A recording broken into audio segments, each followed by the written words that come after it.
हरे कृष्णा। जितिया व्रत की सभी बहनों को हार्दिक शुभकामनाएं।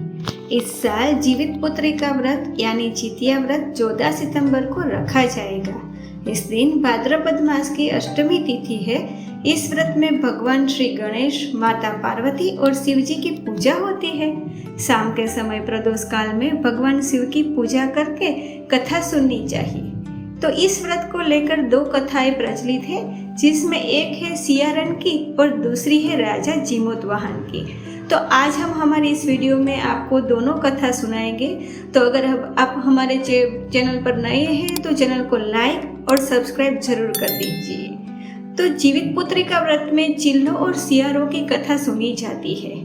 तो कथा कुछ इस प्रकार है कि एक वन में सेमर के पेड़ पर एक चिल रहती थी। पास की झाड़ी में एक सियारन भी रहती थी। दोनों आपस में दोस्त थी। चिल्लो सियारन की से इतना प्यार करती थी कि वो जो कुछ भी खाने को लेकर आती थी उसमें से सियारन के लिए जरूर कुछ ना कुछ देती। इस तरह दोनों हंसी खुशी दिन बिता रहे थे। एक बार वन के पास के गांव में औरतें जीवित पुत्री का व्रत की तैयारी कर रही थी। चिल्लो ने उसे बड़े ध्यान से देखा और अपनी सखी सियारों को भी बताया। फिर दोनों सहेलियों ने तय किया कि वे भी यह व्रत करेगी।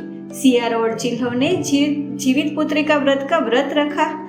बड़ी निष्ठा और लगन से मंगल कामना करके पूरे दिन निर्जला व्रत रही। मगर रात होते ही सियारन को भूख प्यास सताने लगी। जब बर्दाश्त न हुआ तो जंगल में जाके उसने मांस और हड्डी खाकर पेट भरकर खा लिया।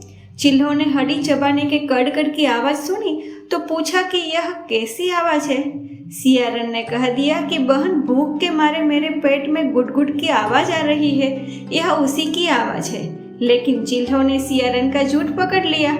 उसने सियारन को खूब लताड़ा कि जब व्रत नहीं हो सकता था तो संकल्प तूने लिया ही क्यों। चिल्लो रात भर भूखे प्यासे रहकर व्रत पूरा किया। अगले जन्म में दोनों मनुष्य रूप में राजकुमारी बनकर सगी बहनें हुई। सियारन बड़ी बहन हुई और उसकी शादी एक राजकुमार से हुई। चिल्लो ने छोटी बहन हुई और उसकी शादी उसी राज्य के मंत्री पुत्र से हुई। बाद में दोनों राजा और मंत्री बने। सियारिन को जो भी बच्चे होते वो मर जाते, जबकि चिल्लो के बच्चे स्वस्थ और हट्टे कट्टे रहते। इससे उसे जलन होने लगी। उसने उन्हें मारने की सोची।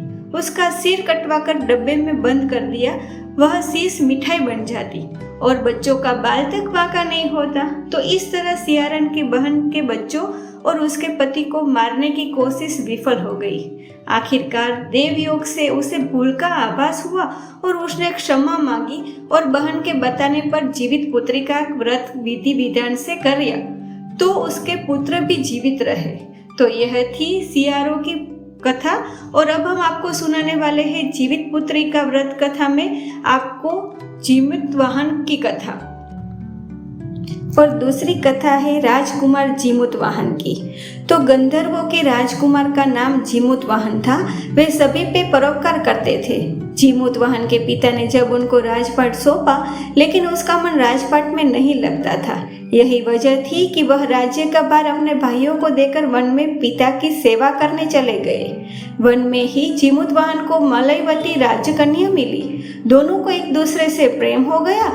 एक दिन जब वन में भ्रमण करते हुए जीमूतवाहन काफी आगे चले गए, तब उन्हें एक वृद्ध विलाप करते हुए दिखी।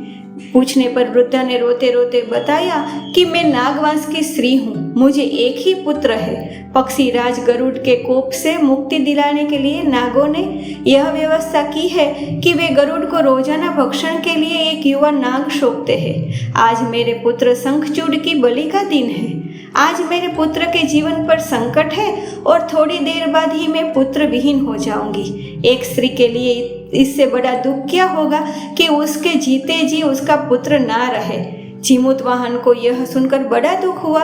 उन्होंने उस वृद्धा को आश्वस्त करते हुए कहा कि डरो मत, मैं तुम्हारे पुत्र के प्राणों की रक्षा करूंगा।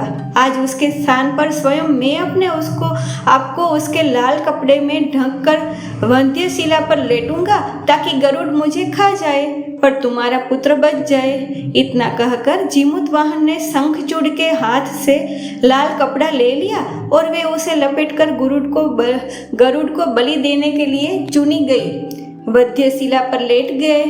नित्य समय पर गरुड़ आए और लाल कपड़े में ढके जीमूतवाहन को पंजे में दबोचकर पहाड़ के शिखर पर जाकर बैठ गया।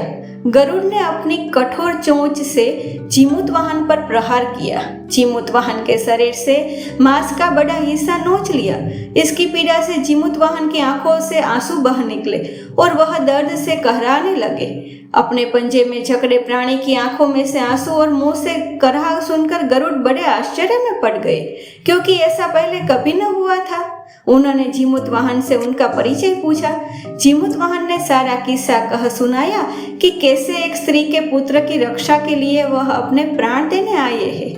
आप मुझे खाकर भूख शांत करें। गरुड़ उनकी बहादुरी और दूसरे की प्राण रक्षा के लिए स्वयं का बलिदान देने की हिम्मत से बहु प्रभावित हुए। उन्हें स्वयं पर पछतावा होने लगा।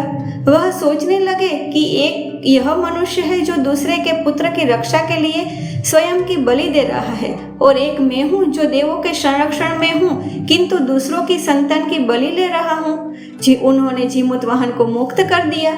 गरुड़ ने कहा, हे मनुष्य, मैं तुम्हारी भावना और त्याग से बहुत प्रसन्न हूँ। मैंने तुम्हारे शरीर पर जो घाव किए हैं उसे ठीक कर देता हूँ। तुम अपनी प्रसन्नता के लिए मुझसे कोई वरदान मांग लो।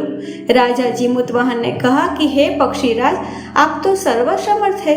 अगर आप प्रसन्न हैं और वरदान देना चाहते हैं तो आप सर्पों को अपना आहार बनाना छोड़ दें।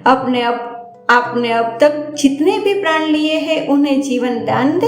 और गरुड़ ने सबको जीवन दान दे दिया और नागों की बलि न लेने का वरदान भी दिया। इस प्रकार जीमूतवाहन के साहस से नाग जाति की रक्षा हुई और गरुड़ ने कहा कि तुम्हारी जैसी इच्छा वैसे ही होगा। हे राजा, जो स्त्री तुम्हारे इस बलिदान की कथा सुनेगी और विधि पूर्वक व्रत का पालन करेगी, उसकी संतान मृत्यु के मुख से भी निकल जाएगी।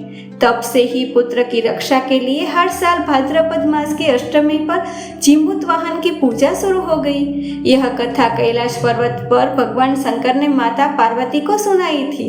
जीवित पुत्रिका के दिन भगवान गणेश, माता पार्वती और शिव जी की पूजा एवं ध्यान के बाद अगर यह कथा सुनते हैं तो आपकी सभी मनोकामना पूर्ण होती है और आपके बच्चों की रक्षा भी होती है। तो अगर आपको वीडियो में दी गई जानकारी अच्छी लगी हो तो चैनल को लाइक और सब्सक्राइब जरूर कर दीजिए। धन्यवाद।